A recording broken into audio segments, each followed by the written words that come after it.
Forget what you learned in school. This is history's unhinged side.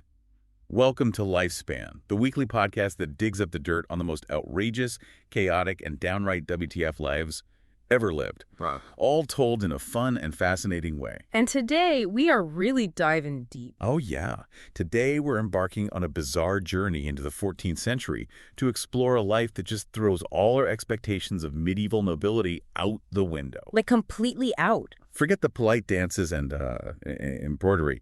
We're diving into the story of Jeanne de Clisson, also known as the Lioness of Brittany. And the testimonies you've gathered for this bizarre journey, they paint a truly astonishing picture. I mean, we're talking about a privileged noblewoman. Right, from the top tier. Exactly, who transforms into this terror of the English Channel, a vengeful pirate commanding a fleet of black ships. It's a genuine, crazy WTF story, isn't it? Just filled with these entertaining and, frankly, unbelievable twists. Absolutely unbelievable. Reads like fiction sometimes. Exactly.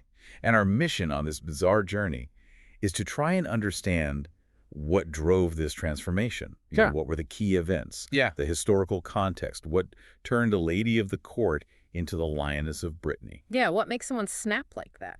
We'll unpack the testimonies you provided to uncover the surprising facts and insights behind this extraordinary life. Yeah. Okay, let's unpack this by first setting the stage. 14th century Brittany and the 100 Years' War. Right, you absolutely need that context. The 14th century was undeniably a time of huge conflict, dominated by the 100 Years' War between England and France. A messy period. Very messy. And your testimonies really highlight how this massive conflict got deeply tangled up with regional power struggles, especially in Brittany. It wasn't just England versus France. You know, it was local fights sucking in the big powers. Precisely. Think of it as layers of conflict. Control over strategic areas like Brittany could really tip the balance. And Brittany's position, right there on the western tip of France, as the testimonies point out, made it incredibly important strategically. Prime real estate, militarily speaking. Yeah, a potential invasion point for either side, Right. or maybe a really important buffer zone. And then the death of Duke John III in 1341. With no clear heir. Classic medieval problem. Exactly. That kicks off the War of Breton Succession. And here's where it gets really interesting, this local squabble. It pulls both England and France directly into it, backing rival claimants. So the local war becomes a proxy war. Right. So you really can't get Jeanne's story without keeping this backdrop of, well, just chaos and instability firmly in mind. Couldn't agree more.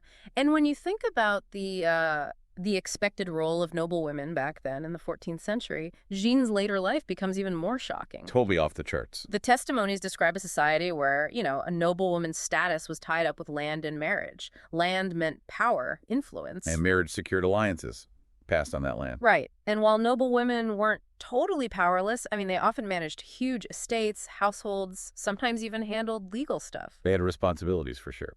But generally, their lives were framed by a certain level of subservience to men. That was just the accepted norm. The way things were. So Jeanne de Clisson's transformation into a pirate, it was just an utterly unprecedented break from those norms. It's hard to really convey how shocking that must have been. Like unthinkable, probably. Pretty much. However, as your sources also point out, her noble background probably gave her the resources, the connections. And maybe the guts. And perhaps even a certain boldness, that a commoner just wouldn't have had to try something so extreme, so dangerous. Okay, now let's get to the really pivotal moment. Treason and the downfall of her husband, Olivier de Clisson. Treason in 14th century France, the testimonies say, was a very, very big deal. Oh, absolutely huge. It was seen as a fundamental betrayal of your allegiance to the king. The king was the state, essentially. Loyalty was everything. Everything. Your sources explain it was the most serious political crime, and the punishments were, severe, designed to make an example. And, as we see with Olivier, the definition could be a bit flexible, maybe used as a weapon. Definitely could be politically motivated. For nobles, the punishment was often beheading. Commoners could face much worse. Right. And this brings us to Olivier V de Clisson Jeanne's third husband. Important correction there, Olivier IV. Yes, Olivier IV. He was a Breton marsh lord, a noble with serious military clout in a border region, right in the thick of the War of Breton Succession politics. And marrying Jeanne de Belleville boosted their combined influence quite a bit, didn't it? The testimonies mentioned that. Oh yeah, power couple in the region. Initially, Olivier sided with Charles de Blois, who had the backing of the French king for the Breton title. Okay, so he was Team France initially. Right. But then came this turning point in 1342. The English captured him at Vannes, and here's where it gets murky. The plot thickens. His release happened pretty quickly through a prisoner exchange, and the ransom seemed suspiciously low. That would raise eyebrows. Definitely raised red flags, especially for Charles de Blois. He started to seriously doubt where Olivier's loyalty really lay. Suspicions started swirling. Okay, so the trust was broken. Badly broken. The circumstances were just too ambiguous. And those suspicions, unfortunately, led directly to his downfall. So what happened then? Well, in 1343, supposedly under a truce, Olivier and 15 other Breton lords get invited to a tournament in Paris. Sounds festive, right? Yeah, sounds like standard noble stuff. Ugh. Jousting, feasting. But it was a trap, a treacherous setup. Ah, I knew it. As soon as they got there, French soldiers arrested them all, thrown into prison. The charge against Olivier specifically, treason, conspiring with the English, helping them take Vannes. Was there any proof? That's the thing. The trial was incredibly fast. Many people at the time, as your testimonies indicate, noted there wasn't much public evidence presented to actually back up these really serious charges. That sounds like a political hit job. It certainly looks that way. Despite Olivier protesting his innocence really vehemently, he was found guilty. And on August 2nd, 1343, he was beheaded at Les Halles in Paris. On the king's orders, Philip VI. Well, on the direct orders of King Philip VI, it's just striking how quickly suspicion escalated to execution back then. Brutal. And the testimonies mentioned the public display of his body afterwards. That wasn't normal for nobles, was it? Not at all. That was a profound humiliation, usually saved for common criminals. His body was displayed on a gibbet, his head stuck on a pike over the Sauvetou Gate in Nantes. Oh, wow. This public degradation, it just poured fuel on the fire.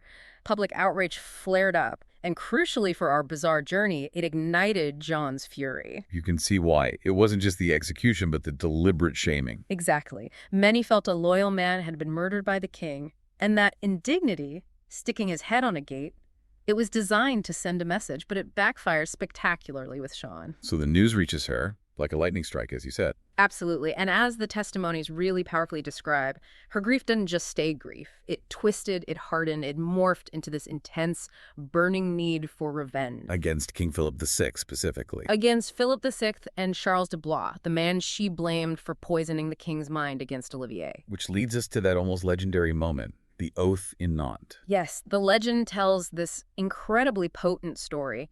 Jeanne, just consumed by rage and grief, supposedly takes her young sons, Olivier and Guillaume, Her little boys. takes them to see their father's severed head on display above the gate. Oh my God. And there, right under that horrific sight, she makes them swear an oath, swear to avenge his death. Wow. Whether it happened exactly like that or not. Exactly. Whether it's pure fact or slightly embellished over time, that idea, that moment, it represents her absolute resolve. It sets her firmly on this path of vengeance. So, fueled by this deep sense of injustice, Jeanne de Clisson just completely shatters every expectation for a noblewoman. What does she do first? Her next steps are just unprecedented. Your testimonies indicate she makes this drastic decision. Sell off her inherited lands, sell all her possessions. Everything. Her entire noble inheritance. Pretty much liquidated the lot, turned her wealth, her status into cold, hard cash for revenge. That's an incredible level of commitment. Staggering. And some accounts, the testimonies mention, even hint she might have used, let's say, more controversial methods to get even more funds, though historians debate those bits. Like what? Piracy before the piracy? Possibly, or maybe leaning on allies. It's unclear. But the main point is her unwavering focus on funding this campaign. And with that money, she doesn't just, hire some muscle and watch from afar. Oh, no, not Jeanne. She personally acquires and arms a fleet of ships. Your sources often mention 3 warships as the core of this fleet. 3 ships. That shows real strategic thinking, not just blind rage. Absolutely. And it's likely, given the whole political mess with the Breton War and England sniffing around, that she gets some help, maybe from the English king, Edward III. He'd have reason to support someone hitting the French. Exactly. And maybe other Breton nobles who weren't happy with the French either. Her actions fit neatly into that bigger conflict. And the name of her flagship. Says it all, doesn't it? My revenge. No ambiguity there. None whatsoever. A clear declaration of intent. And then, to really ramp up the fear factor, she makes this very deliberate visual choice. The Black Fleet. The Black Fleet. She has her ships painted black with striking red sails. Such a powerful image. What did the colors mean? The testimonies explain black represented mourning, death, obviously, but red symbolized blood, violence, revenge. Basically a warning.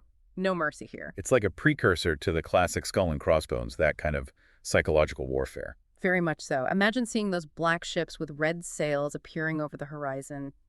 Terrifying. So with this black fleet, she basically goes to war. Where does she operate? She unleashes, a reign of terror, mostly in the English Channel and the Bay of Biscay. Your sources suggest she might have started from the island of Yew, which was part of her family's lands. Okay, a home base. But her main hunting ground became the English Channel, a vital artery for French trade. So she's hitting them where it hurts economically. And militarily. She relentlessly hunted French ships. And the testimonies mention she seemed to have a particular hatred for ships belonging to the French nobility. You make it personal. Very personal. And her methods were reportedly just incredibly brutal. How brutal are we talking? Well, the accounts describe a pretty grim picture. After capturing a French ship, her crew would slaughter most, if not all, of the sailors. Just kill everyone. Almost everyone. And the legend, the really gruesome part, claims Jeanne personally took an axe. Oh, come on. Took an axe and beheaded any captured French noblemen herself, then just tossed their bodies overboard. That is, wow, that's the Lioness of Brittany image right there. That cemented the reputation. And to make absolutely sure King Philip got the message. She didn't want him guessing who did it. No, she'd deliberately leave maybe one or two survivors alive. Just enough to sail back and recount the horrors they'd seen. The black ships, the red sails, the axe. Spreading the fear. Psychological warfare again. Exactly. Her tactics were basically naval guerrilla warfare. Hit and run, disrupting French logistics, tying up resources, rather than fighting big naval battles she couldn't win. And her alliance with England makes her officially an enemy of the French crown. Absolutely. She wasn't just a rogue element, she was actively aiding England. The testimonies even say she used her fleet to supply English forces, perhaps even around the time of the Battle of Crécy in 1346. Well, she's a major player in the wider war now. A significant thorn in France's side, certainly. Okay, so obviously revenge for Olivier's execution was the main spark. The testimonies are clear on that. But were there other things driving her? It seems likely. While revenge was probably the primary engine, the testimonies suggest other factors were probably in the mix. A deep sense of injustice, perhaps? A feeling that a terrible wrong had been done not just to Olivier, but to her whole family. Right, it wasn't just personal grief, but maybe a fight for her family's honor, too. Possibly. And think about the time period. Women, even noble women, had so few avenues for direct action or power outside of, marriage or maybe the convent. Very limited options. So Jeanne's transformation, this incredibly violent path she chose, you could also see it as this radical assertion of personal power. A huge, bloody up yours to the French king and the whole system that sidelined women. A rebellion against societal norms as much as against the king. Absolutely. And don't forget the context we talked about, the 100 Years' War, the Breton succession mess.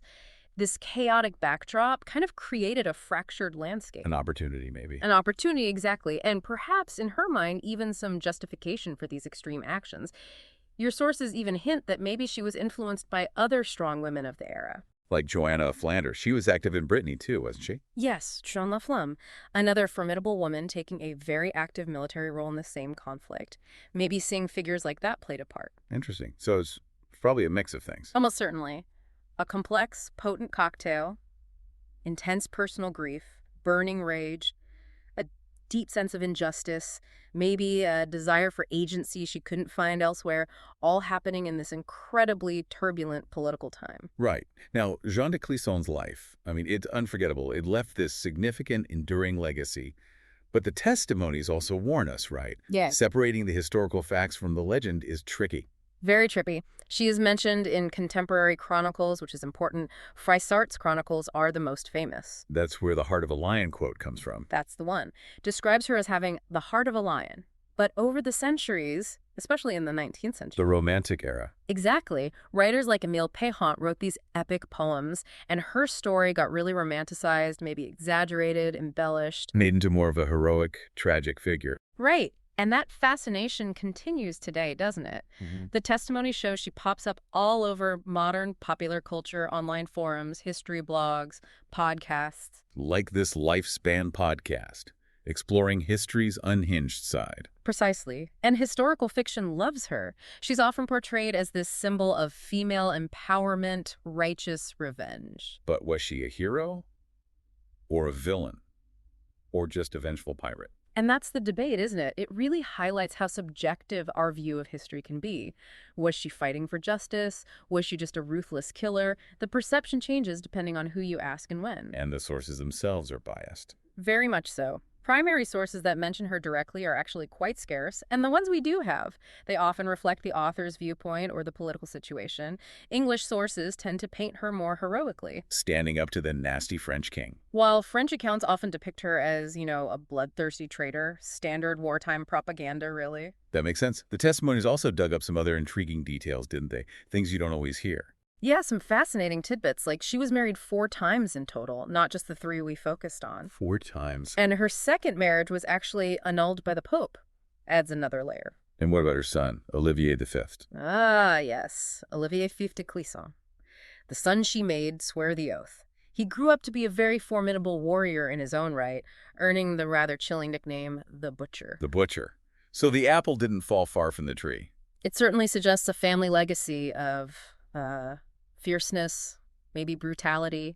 And the testimonies also remind us how connected Jeanne was. Right, not just her enemies, but allies too. King Edward III of England, who actively supported her piracy, and the various dukes of Brittany, her family had a long, complicated, sometimes cooperative, sometimes antagonistic relationship with them. She was woven into the fabric of power.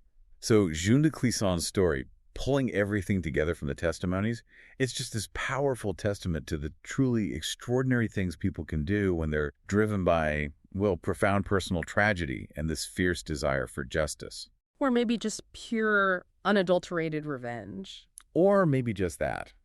Her transformation from this, relatively conventional noblewoman into the Lioness of Brittany, a figure striking fear into the French monarchy. It really is a bizarre journey. And it makes you think, doesn't it? What does her story tell us about the limits, but also the surprising possibilities for women back then, even noble women? Yeah, how did she carve out that space for herself? And how do these deeply personal feelings, grief, rage, how do they connect with and maybe even influence these huge political conflicts? Right, the personal versus the political. And how does someone like Jeanne become both a symbol of female power and a figure of absolute terror in our collective memory? It's fascinating. These are exactly the kinds of questions that stick with you after exploring a bizarre journey like hers on the Lifespan podcast. Definitely leaves you thinking. Absolutely. And we really encourage you, our listener, to keep exploring this fascinating, often unhinged side of history. Yeah. Think about it. What other forgotten figures just completely defy the expectations of their time in equally dramatic ways? The past is full of them. So many incredible stories just waiting there to be rediscovered. Share, rate, and follow the show for more wild stories. And maybe a final provocative thought to leave you with. Considering Jeanne's transformation, how much can intense personal trauma really shape not just one person's life, but maybe even nudge the course of bigger historical events? Something to ponder.